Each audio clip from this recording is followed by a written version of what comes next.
Si est-il une affaire non résolue? Depuis 2011, Nathalie Barré, la mère de Mathis Joanneau, tente toujours de savoir où se trouve son fils.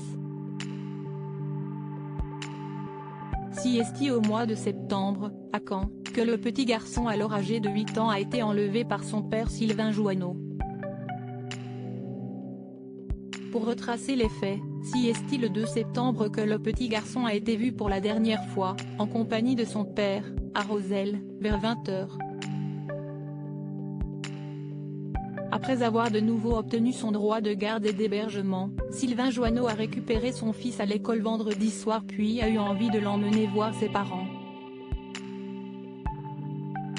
Seulement voilà, le dimanche soir, Mathis Joanneau n'est jamais rentré à son domicile, là où sa mère l'attendait. Le père de Mathis, habituellement très ponctuel, devait ramener son fils au domicile de son ex-épouse le dimanche soir. 18h tapante, le rituel se répétait jusque-là inlassablement, la voiture de Sylvain Joanneau se garait devant le portail, mais ce dimanche Mathis et son père sont introuvables. Rappelle France Télévisions. Si est-il le 10 septembre 2011, soit 8 jours après la disparition de Mathis Joanneau, que le véhicule de son père est enfin retrouvé, à la 11 près de Bayonne à proximité d'un fleuve. Après de multiples recherches, Sylvain Joanneau, qui s'est séparé de la mère de Mathis en 2006, est arrêté en décembre à Villeneuve-lès-Avignon dans le Gard.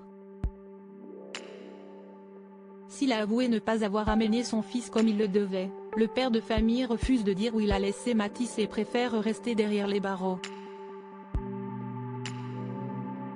Selon ses dires, le jeune garçon qui aurait fêté ses 18 ans le 27 septembre 2021 aurait été confié à des personnes de confiance. Mais qu'en est-il réellement? Depuis la disparition de Mathis, une enquête internationale a été menée et plusieurs pistes ont été étudiées en France, en Italie, au Vatican, en Suisse, en Espagne, en Suède, aux États-Unis, au Canada, en Algérie et au Maroc où Sylvain Joanneau a épousé religieusement une femme à Casablanca en 2006 mais en vain.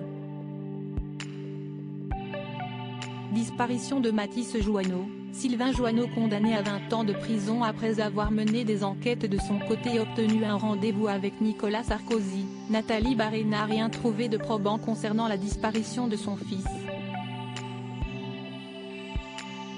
Mais le père, lui, a été entendu devant la cour d'assises du Calvados pour enlèvement et séquestration aggravée sur un mineur. Au final, il a été condamné à 20 ans de prison pour séquestration d'enfants et menace de mort. Il est actuellement enfermé dans la prison de Val-de-Reuil, dans l'Eure.